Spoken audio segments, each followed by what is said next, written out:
Yesus memberkati. Nah, kita berikan dulu senyuman, sukacita kita untuk saling berbagi berkat ya.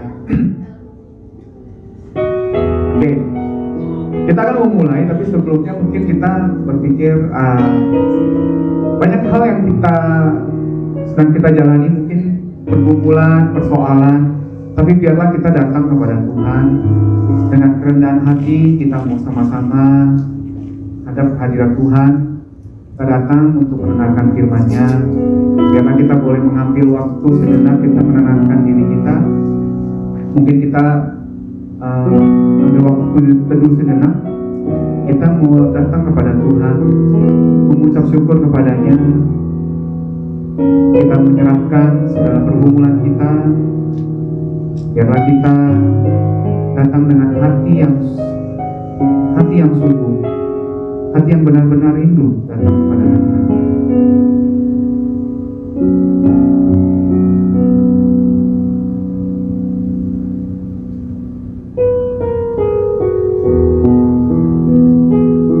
Tuhan, sungguh besar kasih setia-Mu bagi kami. Kami bersyukur sekali Tuhan atas kesempatan yang Tuhan berikan bagi kami. Hidup kami hari lepas hari terus disertai, terus dipimpin dan dituntun oleh Engkau ya Tuhan. Dan kami rindu hari ini kami boleh datang bersekutu bersama, mendengarkan firman-Mu. Pimpin kami ya Tuhan. Biarlah hati kami dengan kesungguhan hati boleh memuji dan memuliakan nama Tuhan. Kita akan memulai ibadah ini hanya di dalam nama Bapa, Putra dan Roh Kudus. Amin. Kita mau angkat pujian. Apapun yang kita alami hari ini, mungkin kita nggak paham, kita nggak mengerti apa yang menjadi maksud Tuhan. Mengapa kita harus melewati masa-masa yang mungkin hal yang tidak kita inginkan, pergumulan yang kita alami. Setiap hari pasti kita punya masalah. Karena hidup kita ini mungkin kalau dibilang hidup tidak ada yang tanpa masalah ya. Kalau yang tidak ada masalah mungkin satu, kita udah ada yang bilang kalau kita udah gila kita nggak ada masalah lagi. Atau kita sudah dipanggil Tuhan, kita udah nggak ada masalah lagi. Tapi selama kita masih hidup di dunia ini pasti banyak pergumulan, pasti banyak persoalan. Tapi kita harus percaya bahwa semuanya itu yang pasti Tuhan sedang merancangkan atau sedang merancang sesuatu hal karya dan kehidupan kita yang terbaik buat kita nanti. Kita mau angkat pujian ini, angkat pujian pelangi kasih Tuhan. Kita nyanyikan lagu ini bersama-sama dengan sepenuh hati.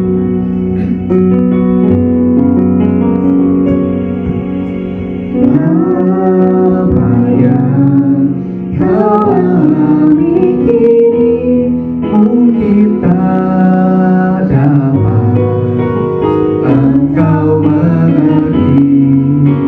Satu hal tanamkan di hati, indah semua yang Tuhan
merendah, suatu karya yang agung mulia.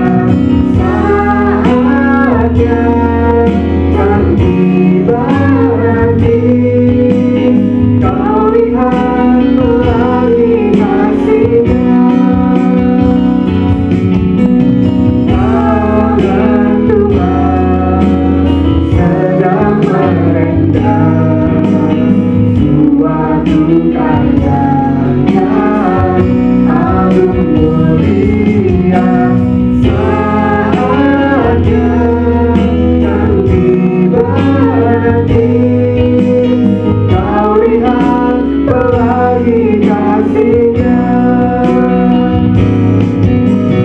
Kau lihat pelangi kasih-Nya. Kau lihat pelangi kasih-Nya. Silakan duduk. Ya, kita bersyukur ya. Oh, saya masih banyak yang hadir hari ini. Kita boleh bersekutu bersama. Itu semua berkat dari kasih karunia dan anugerah Tuhan buat kita. Mungkin kadang-kala waktu kita lihat kita saat ini mungkin sedang sibuk semuanya ya. Banyak hal yang kadang-kala kita kita mengalami yang namanya mungkin merasa sedikit waktu kita dengan Tuhan mulai jauh. Kita jarang, relasi kita dengan Tuhan mungkin semakin lama kalau dengan kesibukan kita kadang-kala lupa dengan Tuhan. Karena kadang-kala ketika ada masalah, pergumulan, kita seringkali malah semakin dekat dengan Tuhan. Sebenarnya apa yang membuat kita dekat, apa yang membuat kita jauh dengan Tuhan? Kita kembali pada diri kita. Apa yang kita inginkan di dunia ini? Apa tujuan hidup kita? Apa yang menjadi motivasi hidup kita di dunia ini? Semua pasti kita tahu masing-masing punya tanggung jawab, ada masing-masing juga punya persoalan, baik dalam pekerjaan, baik di rumah, mungkin baik dalam keluarga, banyak hal. Tapi satu hal yang kita yakin, di balik itu semua Tuhan pasti punya pelajaran yang berarti buat kita. Ya, kita sebelum mau mendengarkan firman Tuhan, tema kita hari ini tentang, ada yang tahu mungkin temanya hari ini apa? Tema tentang virus kepo ya. Jadi katanya virus, berarti virus itu cepat sekali menyebar. Ya, kalau kita tahu kayak virus COVID kemarin, virus itu nyebarnya cepat sekali, dari satu bisa berdampaknya luar biasa cepat. Tapi ini temanya cukup unik, virus kepo. Berarti kepo itu pengen masa keponya menyebar dengan cepat ya. Nah, kita akan mendengarkan nanti firman Tuhan yang akan disampaikan oleh teman kita, Bapak Andres. Buat nanti kita, sebelum kita mendengarkan firman, kita mau angkat satu pujian nanti, biar kita mempersiapkan hati kita datang ke hadirat Tuhan dengan hati yang sungguh. Kita mau datang kepada Tuhan, mengangkat pujian ini. Firman Tuhan menjadi kekuatan kita akan mempersiapkan hati kita. Kusiapkan hatiku Tuhan.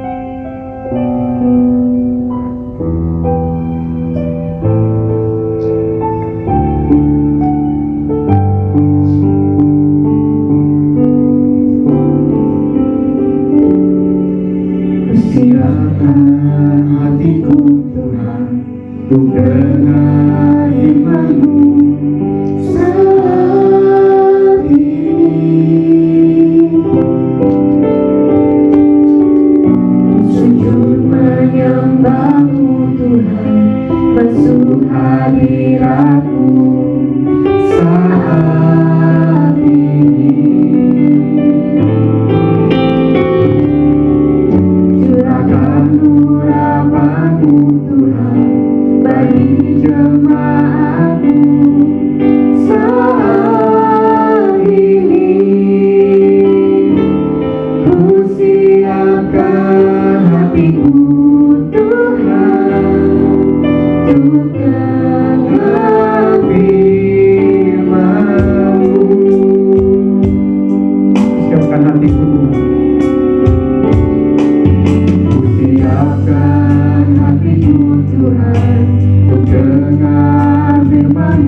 berubah.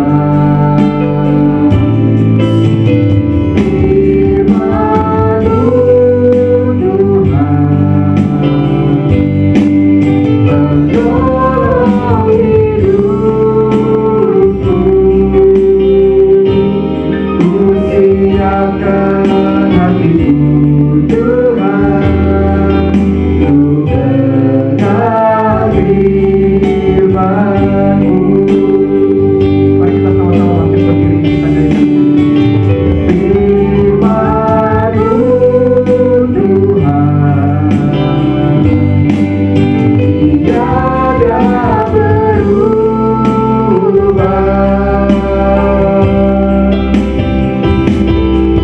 Dahulu sekarang selama-lamanya tiada berubah.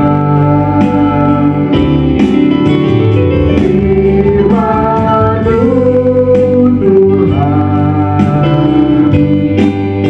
penolong hidupku. Ku siapkan hatiku Tuhan, ku dengar firman-Mu. Ku siapkan hatiku Tuhan, ku dengar firman-Mu. Waktu dan tempat yang bergerak. Kita berdoa ya. Bapak, kami bersyukur ya Tuhan untuk anugerah Tuhan yang Tuhan berikan di dalam kehidupan kami. Kami bersyukur hari ini kami masih boleh berkumpul untuk memuji Tuhan dan mendengarkan firman-Mu. Kiranya Tuhan yang menolong, Tuhan yang memberkati setiap kami. Demi nama Tuhan Yesus kami berdoa. Amin. Maaf, ini masih pakai. Bentar ya. Oke, selamat pagi Bapak Ibu Saudara dikasih Tuhan. Shalom. Ya, kita bersyukur ya hari ini kita boleh hadir bersama-sama. Kita buka firman Tuhan dari Yohanes 20 ayat 2, Yohanes 21 ayat 20 sampai 23. Ya. Yohanes 21 ayat 20 sampai 23. Saya akan bacakan buat Bapak Ibu Saudara sekalian. Ya. Yohanes 21 ayat 20 sampai 23. Ketika Petrus berpaling, ia melihat bahwa murid yang dikasihi Yesus sedang mengikuti mereka. Ya, yaitu murid yang pada waktu mereka sedang makan bersama duduk dekat Yesus dan yang berkata, "Tuhan, siapakah dia yang akan menyerahkan Engkau?" Ketika Petrus melihat murid itu, ia berkata kepada Yesus, "Tuhan, apakah yang akan terjadi dengan dia ini?" Jawab Yesus, "Jikalau aku menghendaki supaya ia tinggal hidup sampai aku datang, itu bukan urusanmu, tetapi engkau ikutlah aku." Maka tersebarlah kabar di antara saudara-saudara itu bahwa murid itu tidak akan mati. Tetapi Yesus tidak mengatakan kepada Petrus bahwa murid itu tidak akan mati, melainkan jikalau aku menghendaki supaya ia tinggal hidup sampai aku datang, itu bukan urusanmu. Oke. Ya, rekan-rekan dikasih Tuhan, ya saya dikasih sebuah tema yaitu virus kepo, ya. Cukup menarik ya, dan saya sempat nanya gitu ya, maksudnya tujuannya kemana. Oke. Nah, rekan-rekan, di dalam kehidupan kita pasti kita pernah menemukan orang-orang yang punya rasa curiosity-nya tuh sangat besar ya, yang rasanya tuh pengen tahu aja gitu ya. Dan saya punya satu orang teman ya, dia memang teman kerja juga ya waktu di gereja ya, teman ya remaja juga dari pemuda. Saya kenal dia baik, kita sama-sama orang sanguin ya. Ya kalau orang sanguin biasa ya ceria gitu ya, ada di sekumpulan orang, dia pembawa suasana. Tapi jeleknya dia adalah rasa pengen tahunya tuh besar gitu ya, melebihi orang-orang yang sangat care gitu ya. Padahal resenya adalah ketika dia sudah tahu sesuatu itu, contoh ya, kita lagi ngobrol nih, contoh ya, terus tiba-tiba dia bisa kucuk-kucuk datang, apa sih gitu ya. Oh, si ini loh lagi gini. Oh, udah dia pergi. Dia cuma sekedar pengen tahu, memuaskan hasrat, ya penasaran aja. Apa sih gitu ya. Terus kita bilang, kita sebut dia raja kepo gitu ya. Apa-apa pengen tahu, apa-apa pengen tahu.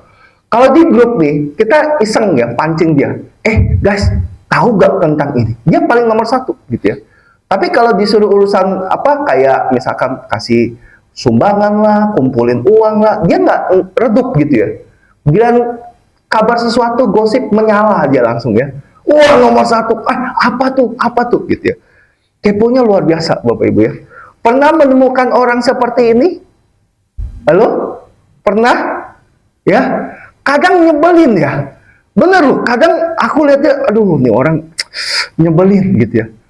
Kadang ya greget juga, ya tapi kadang lucu juga. Ya saya juga sebenarnya ya curiosity-nya cukup tinggi, tapi nggak sekepo-kepo dia gitu ya. Kalau yang nggak diajak ngomong ya udah asal tahu diri aja. Tapi dia nggak, dia bisa nimbrung di mana-mana, maha hadir ya seperti Tuhan gitu ya, di mana-mana, benar ya. Kalau ada gosip dia maha hadir gitu ya. Dan biasanya kasus-kasus hoak yang terjadi di gereja itu asal muasalnya itu dari dia biasanya gitu ya. Nah, Bapak Ibu, kadang kita menemukan orang yang seperti itu. Lalu kita bertanya, apakah itu dosa atau tidak gitu ya. Kan kalau kita bicara tentang firman Tuhan, kita berbicara tentang apakah itu benar di hadapan Tuhan atau tidak gitu ya. Atau memang itu boleh dilakukan atau tidak gitu ya. Nah, ternyata saya baru tahu juga kemarin ya, berapa minggu ini saya cari kepo itu sebenarnya memang bahasa Indonesia atau memang ada apa ya, singkatan. Ternyata ada singkatan, Bapak Ibu. Mungkin Bapak Ibu juga baru tahu hari. Oke, next. Kepo itu ternyata ada singkatannya, knowing every particular object ya. Jadi mengetahui segala sesuatu objek yang paling kecil sekalipun ya. Jadi dia tahu segalanya gitu ya, tahu segalanya gitu ya. Nah, cuman diplesetin ke Indonesia ya pengen tahu gitu ya, karena dia tahu segalanya, jadi dia pengen tahu segalanya seperti itu. Nah, next. Ternyata kalau kita melihat murid-murid Yesus pun ternyata ada yang kepo ya, jadi pengen tahu rasa besar gitu ya. Nah, kalau kita baca di Yohanes 21 ayat 20 sampai 23, ini cerita tentang bagaimana Yesus itu sebenarnya sudah bangkit ya. Lalu dia menunjukkan dirinya sebelum dia naik ke surga itu ke murid-murid di daerah Danau Galilea. Oke. Lalu ketika mereka sedang makan segala macam, tiba-tiba Yesus datang ya, dan Petrus melihat Yesus dan ngajak ngobrol. Oke, ya karena memang Yesus ada di sekitar mereka, murid-murid itu. Lalu Petrus berpaling dan dia melihat murid yang dikasihi Yesus, Yohanes. Oke. Lalu Petrus bertanya kepada Yesus, Tuhan, apa yang akan terjadi dengan dia, si Yohanes itu? Ya, karena kan Petrus tahu bahwa Yesus tahu tentang kehidupan murid-murid, gitu ya. Karena Yesus adalah Mesias, Petrus tahu itu. Dan dia bertanya sebenarnya, penasaran, Tuhan, apa sih nasibnya si Yohanes ini? Endingnya tuh seperti apa? Pengen tahu gitu ya. Tapi ternyata teman-teman, kalau kita melihat Yesus itu berkata apa? Jikalau aku menghendaki supaya ia tinggal, hidup sampai aku datang, itu bukan urusan, tetapi ikutlah aku. Oke. Lalu saya penasaran, kok bisa tiba-tiba nyambung ke masalah kehidupan si Yohanes itu, gitu ya. Ternyata kalau kita melihat next, di background Yohanes 20 ayat 21 sampai 23 itu merefer ke ayat 15 dan ayat ke-19 sampai 19. Oke, kalau kita baca Yohanes 20 ayat 15 sampai 19, ini merupakan satu perikop yang sangat terkenal. Bercerita tentang bagaimana Petrus ditegur, ya, diingatkan oleh Yesus tentang kasus pengkhianatan dia. Kita tahu Petrus mengkhianati Yesus 3 kali, ya, menyangkal Yesus 3 kali. Lalu di tengah-tengah itu ketika Yesus sudah bangkit, dia menghampiri Petrus. Lalu dia bertanya kepada Petrus 3 kali, seperti yang kita tahu. Petrus, apakah engkau mengasihi aku? Oke. Lalu Petrus dengan gagah berani, dia berkata, iya, aku mengasihi engkau. Lalu jawab Yesus adalah, gembalakan domba-domba. 3 kali disebutkan. Ya, lalu sampai endingnya adalah Yesus memberitahukan nasib endingnya dari Petrus di ayat 18. Aku berkata kepadamu, sesungguhnya ketika engkau masih muda, engkau mengikat pinggangmu sendiri, dan engkau berjalan kemana saja kau hendaki. Tetapi jika engkau sudah menjadi tua, engkau akan mengulurkan tanganmu dan orang lain akan mengikat engkau dan membawa engkau ke tempat yang tidak kau kehendaki. Dan hal ini dikatakannya untuk menyatakan bagaimana Petrus akan mati dan memuliakan Allah. Sesudah demikian ia berkata kepada Petrus, ikutlah aku. Oke. Jadi sesungguhnya Yesus sudah memberitahukan kepada Petrus ya tentang satu perintah bagaimana Petrus harus mengikut Yesus ya. Nah, rekan-rekan yang dikasih Tuhan, makanya dengan kita melihat ending di Yohanes 20 ayat 15 sampai 19, makanya kita bisa mengetahui kenapa Petrus bisa bertanya tentang ending orang lain, ya. Kenapa? Karena Yesus sudah memberitahukan ending nasib kehidupan Petrus. Nah, siapa sih Petrus? Next. Oke. Kalau kita melihat Simon Petrus itu berasal dari Betsaida, ya. Betsaida, ya. Dia hidup di Kapernaum, 2 kota yang berada di pesisir Danau Galilea. Ya, seperti kita tahu dia adalah seorang nelayan, ya. Dia dan Yohanes serta Yakobus merupakan mitra dalam usaha penangkapan ikan, ya. Makanya ini udah hopeng, ya. Jadi ya pengen tahu lah ya hidupnya. Lalu dikatakan dia sudah berstatus menikah. Lalu Petrus sebenarnya dikenalkan oleh Andreas, saudaranya, ya, yang mengikut Yesus setelah mendengar Yohanes Pembaptis berkata bahwa Yesus adalah anak domba Allah. Itu ada di Yohanes 1 ayat 35 sampai 36. Andreas lalu mencari saudaranya, yaitu Simon Petrus. Lalu Yesus memanggil Petrus untuk menjadi muridnya. Ya, lalu diberikan nama lain, yaitu Petros, ya, atau ya Kefas, ya bahasa Aram, atau Petros, ya bahasa Yunani, artinya batu karang. Ya, beberapa penafsir mengatakan memang gereja-gereja Katolik itu dimulai dari perjalanan kisah Petrus. Makanya banyak penafsir mengatakan ya batu karang itu artinya adalah mendirikan gereja pertama kali. Tetapi tidak ada bukti yang valid, ya seperti itu. Nah, Yesus memanggil Petrus supaya mengikutinya, dan kita tahu Petrus langsung meninggalkan seluruh pekerjaannya, lalu dia pergi mengikut Yesus. Kenapa? Karena ya itu orang sanggit, ya. Pokoknya wah, langsung gitu ya. Nah, kalau kita melihat kekuatan dan kelemahan Petrus, oke, next. Ya, kita melihat Petrus itu adalah seorang yang sangat setia, Bapak Ibu. Ya, dia kalau udah ikut orang, ya dia akan setia sampai mati. Oke. Lalu dia memiliki semangat yang menggebu-gebu, menggelora, gitu ya. Lalu dia menjadi salah satu dari 3 murid yang sangat dekat dengan Yesus, masuk circle kecilnya Yesus. Oke.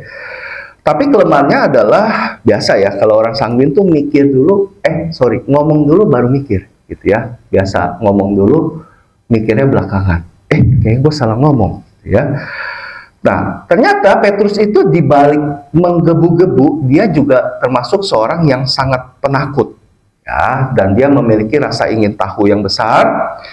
Tetapi ternyata dia lebih percaya pada dirinya sendiri daripada kepada Tuhan, ya. Contohnya kayak kasus dia berjalan di atas air, ya. Kita tahu itu dengan semangat dia lihat Yesus, langsung dia melangkah, dia berjalan dengan air, di tengah-tengah roboh gitu ya. Kenapa? Karena dia berpikir, gue berjalan di jalan air, di atas air, mulai takut, akhirnya imannya mulai padam dan akhirnya dia tenggelam seperti itu ya. Dan dia memiliki rasa ragu-ragu yang sangat besar ya, walaupun memang awalnya sangat berapi-api.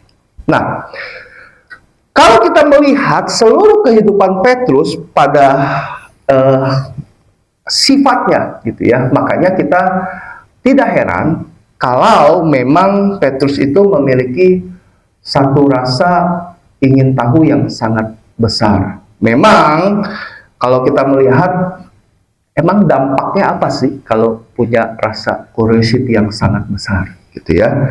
Nah, rekan-rekan, kalau kita melihat Yohanes 21 ayat 20 sampai 22, Petrus itu bertanya tentang kehidupan si Yohanes. Oke, kenapa? Karena memang mereka dekat ya, berdua ini dekat, dan Petrus itu ya sebenarnya pengen tahu tentang ending dari kehidupan Yohanes ya. Tetapi yang menjadi jawaban Yesus adalah 3. 1. Next. Yang pertama, Yesus secara langsung ingin memberitahukan hidup itu nggak usah kepoin orang lain. Ya, kenapa Yesus menegur Petrus dengan lembut? Oke, ya, dia tidak langsung bilang Petrus itu dosa, ya, enggak. Ya, tetapi dia memakai satu perkataan lain. Jikalau aku mengendaki supaya ia tinggal hidup, yaitu Yohanes itu, sampai aku datang, itu bukan urusan. Oke, tetapi engkau ikutlah aku. Yesus mengingatkan lagi panggilan Petrus setelah Yesus menjelaskan tentang bagaimana dia mati, yaitu apa? Ikutlah aku, gembalakanlah domba-dombaku. Bayangkan ya rekan-rekan ya, jaraknya itu nggak jauh loh ya. Setelah Yesus memberitahukan 3 hal itu ya, gembalakan domba-dombaku, gembalakan domba-dombaku, gembalakan domba-dombaku. Sampai Petrus itu tuh merasa sedih. Kenapa Yesus bertanya itu? Dan akhirnya di pertanyaan ketiga, Petrus sadar bahwa dia tidak sungguh-sungguh mengasihi Yesus. Dan akhirnya dia bertobat, dan di ending dia berkata, Tuhan, di ending Simon anak Petrus, apakah engkau mengasihi aku? Maka sedih hati Petrus karena Yesus berkata ketiga kalinya, apakah engkau mengasihi aku? Dan ia berkata kepada Yesus, Tuhan, engkau tahu segala sesuatu. Engkau tahu bahwa aku mengasihi engkau. Ya, di endingnya seperti itu. Bayangkan, jarak itu tidak terlalu jauh, dan Petrus sudah lupa tentang hal itu. Lalu dia mulai kepo dengan orang lain. Ya, kepo dengan kehidupan orang lain, kepo dengan kematian orang lain. Lalu dia bertanya, Tuhan, bagaimanakah Yohanes mati? Ya. Nah, rekan-rekan, sebenarnya apakah rasa ingin tahu besar itu menjadi sebuah dosa atau tidak? Saya bilang tidak. Ya, ya tidak apa-apa. Mungkin kita pengen tahu. Tapi sometimes kepo dengan peduli orang lain itu memang beda tipis. Ya. Kadang ya memang kita bertanya, kita pengen tahu ya karena memang kita peduli. Contoh, misalkan ada rekan kita yang mengalami musibah gitu ya. Lalu kita bertanya, gimana kabar lu? Gimana ini? Ya kita memang pengen tahu kabarnya dia, dan itu memang bermaksud baik ya. Tetapi kadang ada orang-orang yang terus bertanya ya tentang kehidupan orang lain, padahal itu tidak punya dampak kepada dia. Tujuannya buat apa? Sebenarnya tujuannya adalah ya kalau kita bertanya ya tidak apa-apa. Tetapi yang jadi masalah adalah selalu akan ada dosa yang berkelanjutan. Ya, Yesus berkata apa? Fokus hidup kita itu bukan bicara tentang kehidupan orang lain, tetapi hidup kita, yaitu apa? Kita mengikut Yesus. Oke, kita mengikut Yesus. Itu adalah fokus kehidupan utama kita. Jadi bukan kita hidup atas dasar orang lain, enggak, ya. Nah, rekan-rekan, waktu kecil itu saya punya tetangga yang sangat-sangat, saya bilang, ya kita kecil mungkin belum tahu ya dia kepo apa enggak ya, gitu. Tapi dia sangat pengen tahu gitu tentang rumah kita, gitu. Jadi memang saya tinggal di daerah Karanganyar. Daerah Karang itu daerah gang, gitu. Saya tinggal sama orang tua. Jadi tetangga saya itu sangat apa ya, nggak tahu iri hati atau apa gitu ya. Memang waktu kecil itu keluarga kami tuh ya middle ya, menengah ke atas sedikit lah ya, nggak terlalu gimana banget. Nah, papa itu memang punya dua usaha ya, usaha jual bakmi di Muara Karang, lalu mama itu punya toko baju di Cililitan gitu. Jadi lumayan cukup ada uang gitu. Memang tidak lebih ya, dan pas lah ya. Jadi sometimes kita itu tuh ya namanya di gang tuh kalau lewat sesuatu tuh ya orang-orang tuh tahu gitu ya. Satu gang tuh bisa tahu ya keluarga Patrick tuh beli something. Jadi kadang tuh kalau saya beli sesuatu tuh rasanya males gitu ya. Makanya kalau beli apa-apa tuh selalu bawa tas gede, terus barangnya dimasukin ya. Di keluarga kita itu punya satu kebiasaan kalau ulang tahun tuh kita harus papa itu selalu beliin pizza gitu ya, Pizza Hut gitu ya, karena dulu pizza itu cukup mahal buat kita ya. Kalau sekarang sih aduh receh lah ya, 100.000 dapat 2 ya Domino gitu ya. Iya bener kan, sekarang kan bukan hal yang mahal, tapi dulu pizza itu sesuatu yang mahal gitu ya. Ya kalau sekarang tinggal GrabFood cepeceng dapat 2 ya, volcano cheese sama satu lagi gitu ya, mudah gitu ya gampang, 100.000. Nah kalau dulu itu pizza itu cukup mahal Bapak Ibu ya, dan memang bagi kita itu sebuah makanan mewah gitu ya, bagi kita ya. Nah papa itu punya kebiasaan, dia 3 anak, saya, Koko dan Dede, itu setiap ulang tahun anaknya pasti papa itu belikan pizza gitu ya. Jadi selalu itu gitu ya, dan saya sebenarnya malas banget dengan kebiasaan itu. Tapi itulah cara papa nunjukin rasa cintanya kepada anak gitu ya. Saya malas banget setiap kali papa beli pizza. Jujur aja ya. Kenapa? Setiap kali tukang pizza itu datang, itu anak-anak bocah-bocah tuh, tetangga tuh pasti langsung masuk ke rumah. Happy birthday to you gitu ya. Aduh, ampun. Bener loh. Jadi tetangga tuh sampai tahu.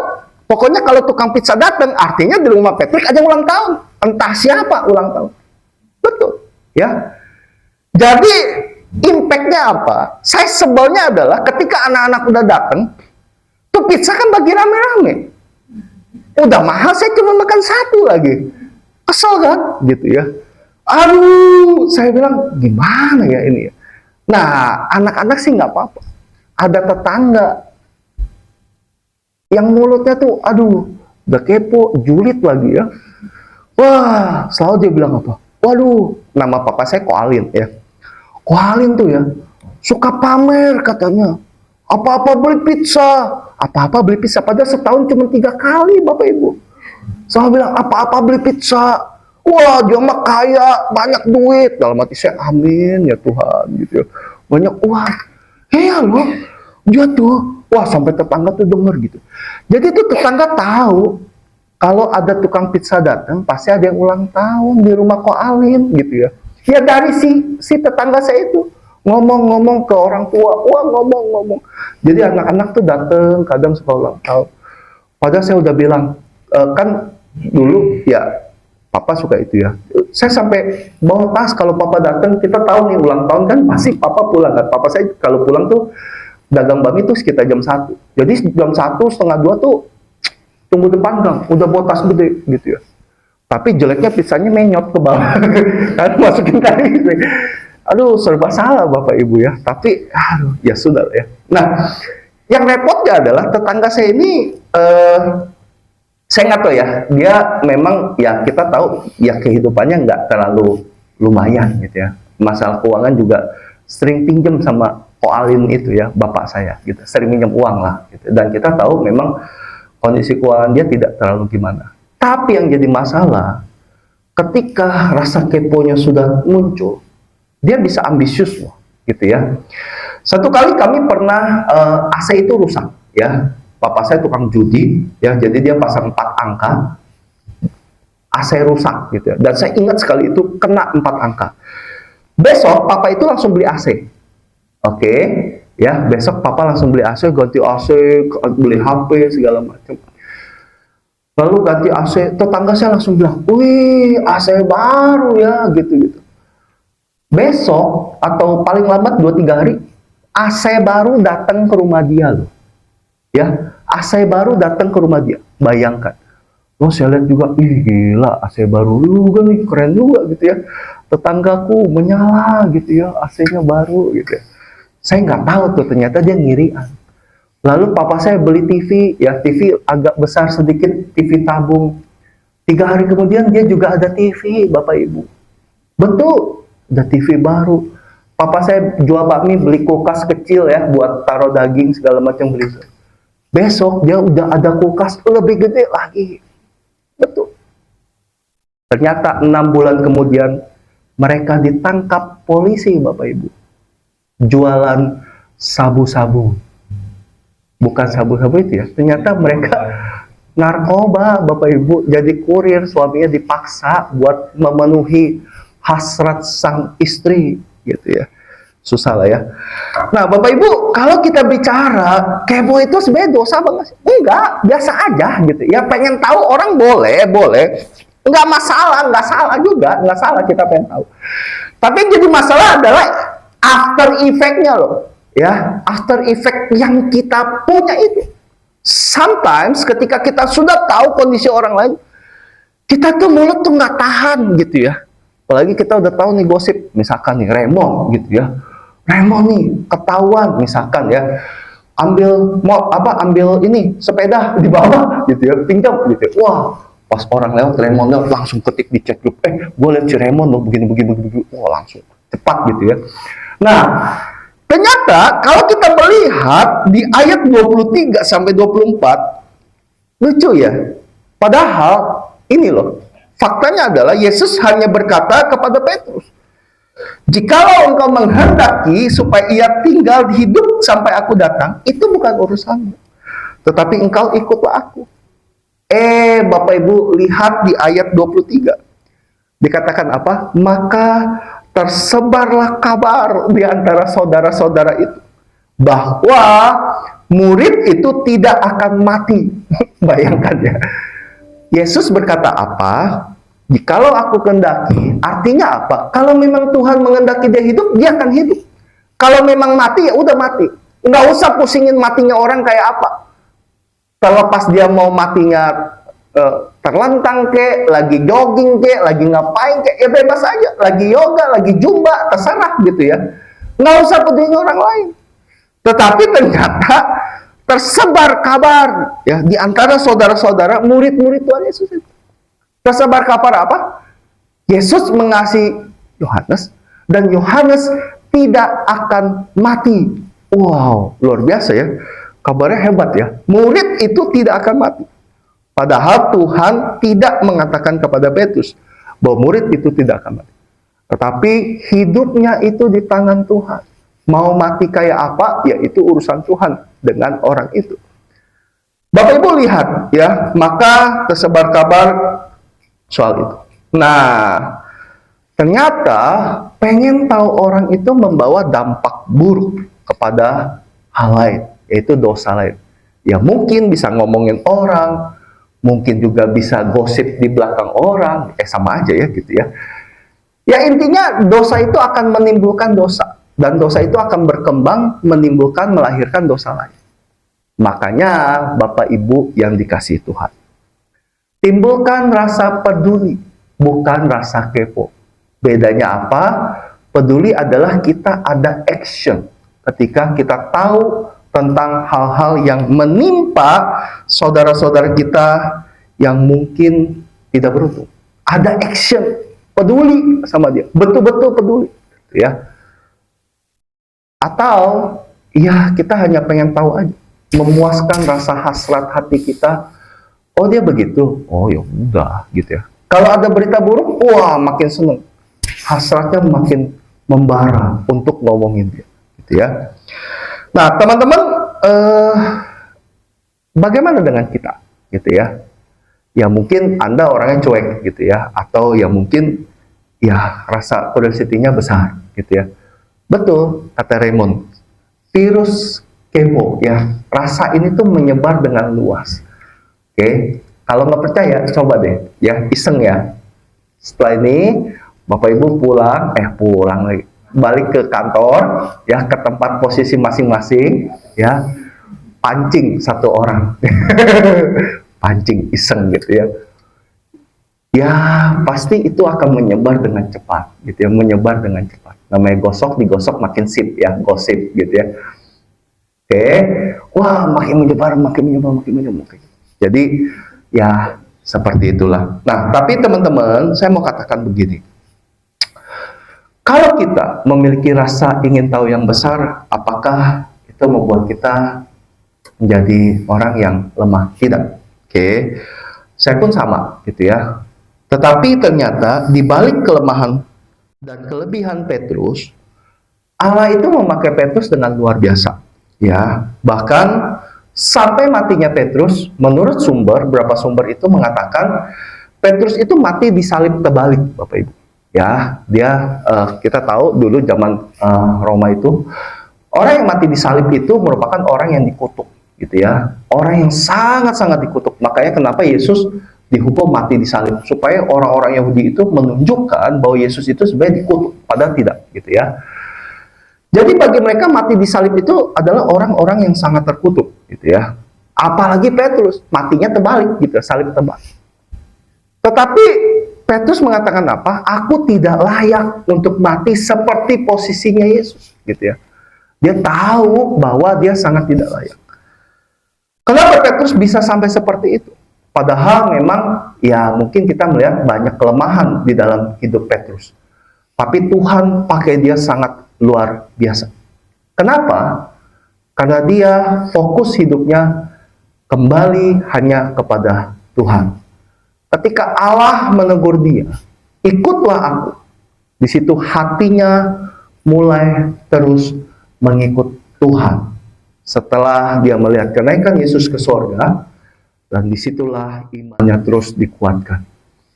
Bapak Ibu yang dikasih Tuhan, di dalam kehidupan kita memang sometimes kita bisa terpancing ya untuk ikut kepo ya dengan urusan orang lain. Ikut pengen tahu banget gitu ya. Karena kita mungkin takut ketinggalan gitu ya. Takut ketinggalan berita, takut ini, takut itu gitu ya. Makanya ya kita sangat punya rasa ingin tahu yang besar ya, tapi padahal itu tidak berdampak apa-apa dalam hidup kita.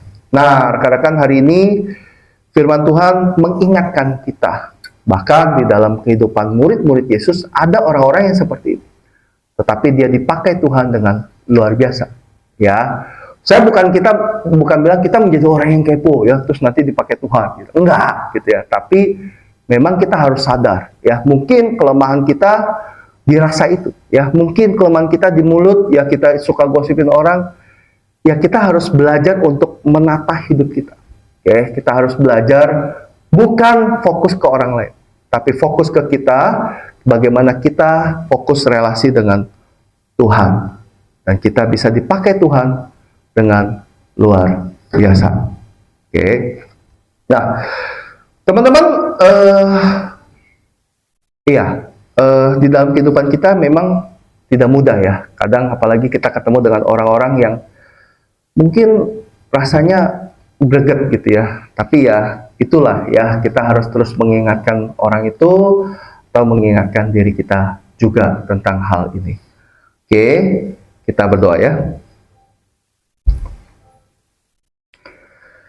Bapa dalam surga, terima kasih Tuhan karena Tuhan mengingatkan kami tentang satu hal, bagaimana kami seringkali di dalam dunia ini terpancing untuk mengetahui hal-hal yang mungkin tidak berdampak buat kami, tidak berpengaruh dalam hidup kami, dan mungkin hal-hal yang ya tidak berguna juga untuk hidup kami. Tapi kami lebih pengen tahu tentang kehidupan orang lain. Tuhan tolong ampuni kami. Tuhan tolong perbarui hidup kami. Biarlah fokus hidup kami hanya kepada Tuhan, bukan orang lain. Bukan dengar apa kata orang lain, bukan dengar untuk menggosipkan orang lain. Tapi biarlah Tuhan juga terus tolong setiap kami ya Tuhan. Pakai kami untuk kemuliaan Tuhan. Bagaimana hidup kami boleh mencerminkan anak Tuhan boleh hidup. Tuhan tolong setiap kami belajar untuk mengontrol lidah, mengontrol hati kami, walaupun tidak mudah. Terima kasih Tuhan. Kami menyerahkan seluruh kehidupan kami ke dalam tangan Tuhan. Biarlah Engkau yang terus menolong setiap kami. Demi nama Tuhan Yesus kami berdoa. Amin. Thank you.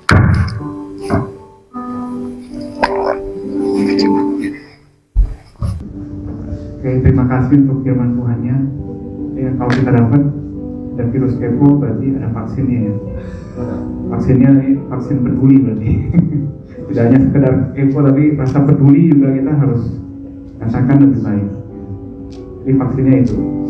Oke, kita akan baca wasiat kita ya. Kita mengucapkan terima kasih untuk pelayanannya atas Majelis Kuat. Tuhan berkati untuk pelayanannya. Kiranya Tuhan terus memimpin setiap pelayanan sampai kuat dimanapun Majelis Kuat melayani. Selanjutnya untuk next bantuan minggu depan ada. Sudah ya tadi ya. Oke. Doa bersama kita akan mengadakannya di minggu kedua hari Rabu ya. 10 Juli biasa di ruang internal audit jam 12.40. Mungkin bagi rekan-rekan yang ingin didoakan bisa mengirimkan kepada rekan pengurus biar kita boleh sama-sama mendoakan buat yang ingin ikut ambil bagian di dalam doa bersama. Kita mengundang juga untuk rekan-rekan bisa hadir di ruang internal audit jam 12.40. Oh ya, tema berikutnya tanggal 12 Juli ya. Ini temanya tentang individualisme dan egoisme. Apakah sama? Kita akan dilayani oleh Bapak Pendeta. Lagi kan? Oke. Mungkin itu aja. Dan nanti di sini kita mungkin ada foto bersama dulu ya. Sebelum kita selesai nanti salam dan juga untuk persembahan nanti di depan. Kita akan mengakhiri pada kita untuk doa penutup dan doa berkat yang akan disampaikan oleh Majelis Pentekost. Ya, rekan saudara masih berdiri. Akan menutup ibadah kita berdoa. Bapa dalam surga Tuhan, kami bersyukur untuk ibadah siang hari ini. Kiranya Tuhan terus menolong setiap kami, berikan kami rasa yang terus peduli kepada orang lain satu dengan lain. Terima kasih Tuhan, sebentar kami akan berpisah dan kami akan kembali bekerja. Kiranya Tuhan terus tolong hati setiap kami. Rekan-rekanku yang dikasih Tuhan, arahkanlah hatimu dan terimalah berkat Tuhan. Kiranya kasih karunia dari Tuhan Yesus, cinta kasih dari Allah Bapa, persekutuan dan penyertaan dari Roh Kudus selalu menyertai kita semua mulai dari saat ini sampai selama-lamanya. Amin.